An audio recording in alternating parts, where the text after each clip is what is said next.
All right, this is Sister Colette, and today I am going to be canning salsa. I'm going to be using a salsa recipe found in the Ball Complete Book of Home Preserving on page 201. And salsa is one of my favorite things to make, and I'm going to be using the water bath method, so very easy. So over here to my left, my water bath canner is filled about 3/4 full of water, and it is coming to a little bit over a simmer, above a simmer. I'm going to turn the heat down a little bit now, and I'm going to place my lid on it because it's going to be all ready when it's time to add the jars of salsa. Here is the pot that I'm going to be using to actually cook down my salsa. All right, I'm going to zoom in a little bit on these ingredients so that you all can see what we have going on. So I've already measured everything out.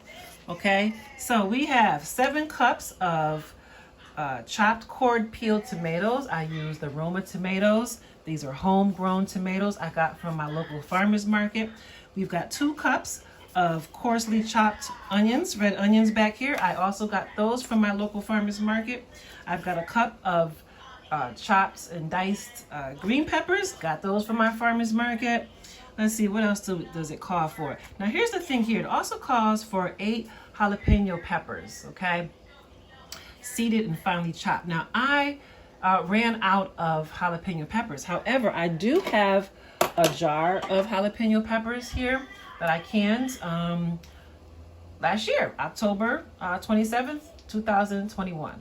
And they are looking amazing. It's time to eat them. So I'm actually gonna just have to substitute the fresh ones for what I've already canned up, okay? And I'll just, when I open these up, I'll just kind of dice them up a little bit and then I'll add them to the recipe, okay?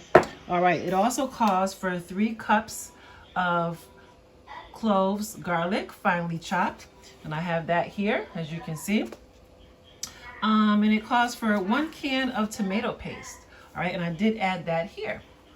Okay, and then we've got 1/2 cup of loosely packed, finely chopped cilantro. Okay, I've got that. I also, oh, actually, no, I wasn't able to get this from the farmer's market. I had to go to the grocery store because they're not in season anymore, you know, at the farmer's market. And then lastly, a 1/2 teaspoon of ground cumin. So boom, there you go. So this is so easy peasy to make. I'm going to be adding this to my pot in a moment and start cooking down. And so according to the recipes, in a large stainless steel saucepan, which I have here, we're going to add really all of the ingredients and bring to a boil over medium heat, medium-high heat, stirring constantly. All right, so let's get to that and we'll see how it goes.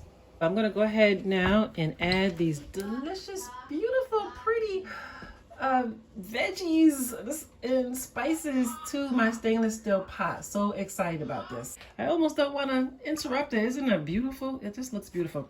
But we got to get it into the pot, okay? So I'm just going to start adding things to the pot. I have not turned the heat on yet. I'm going to get everything in first before I turn up the heat.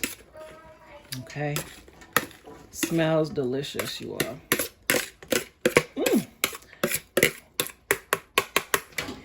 And what was fun is I used my gadget, which I know it's a little messy right now, but I used this slicing gadget to, you know, dice up most of my ingredients, and it's just amazing. Everything turns out nice and pretty, and, you know, nice uniform shaped.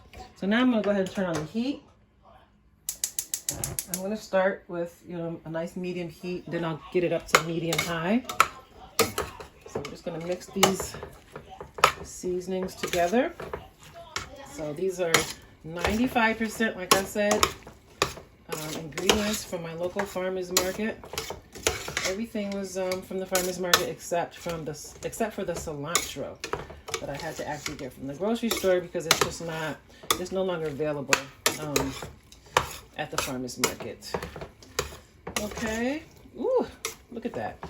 Do you see it? Amazing. Okay, so now while this is cooking down, I'm actually going to create another batch of this recipe because I have quite a bit more ingredients, tomatoes and everything. So I'm going to create another bowl of all the ingredients so that I'll have more to jar, because this is a really decent size canner, and I'll be able to get quite a few jars in here.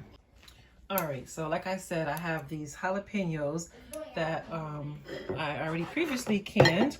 So let's see how this works. So that popped open nicely. So here are the, ooh, they smell delicious. Look at that.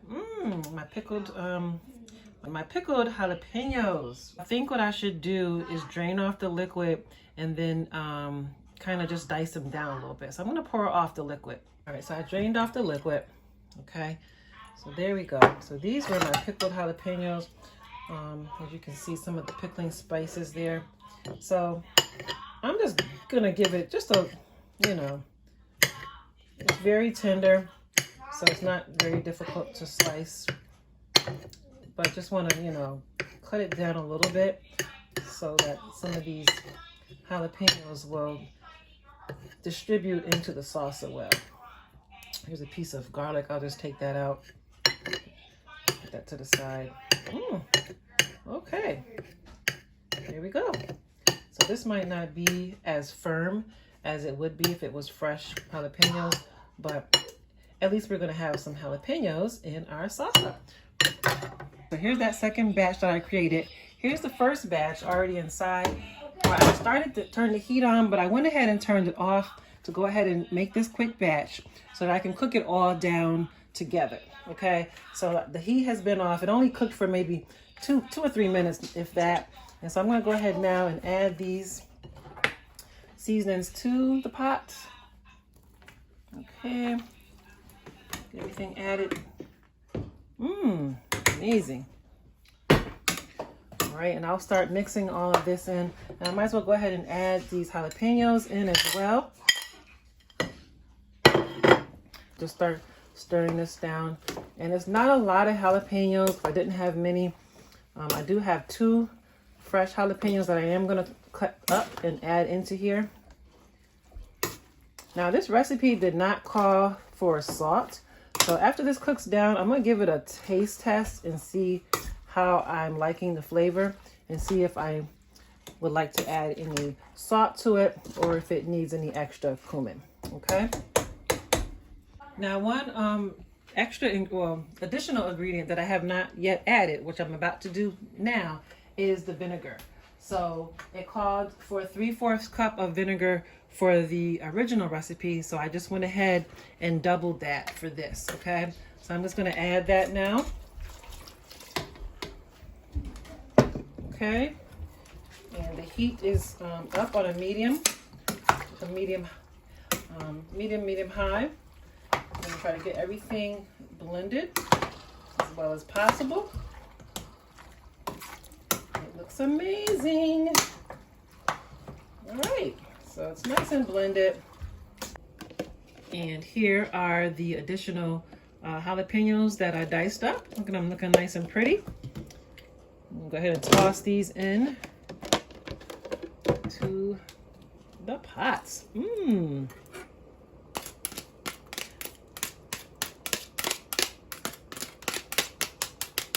There we go. So I'll go ahead and blend these in now. So you can see it's starting to make a juice. Let me see if I can bring it in a little bit. But it is definitely starting to make a juice, as you can see. All right, making a juice because we got all those tomatoes. So it's definitely going to start to get nice and juicy. All right, so I've got 24 minutes to go. I'm going to let that start to cook down. All right, so the timer has gone off.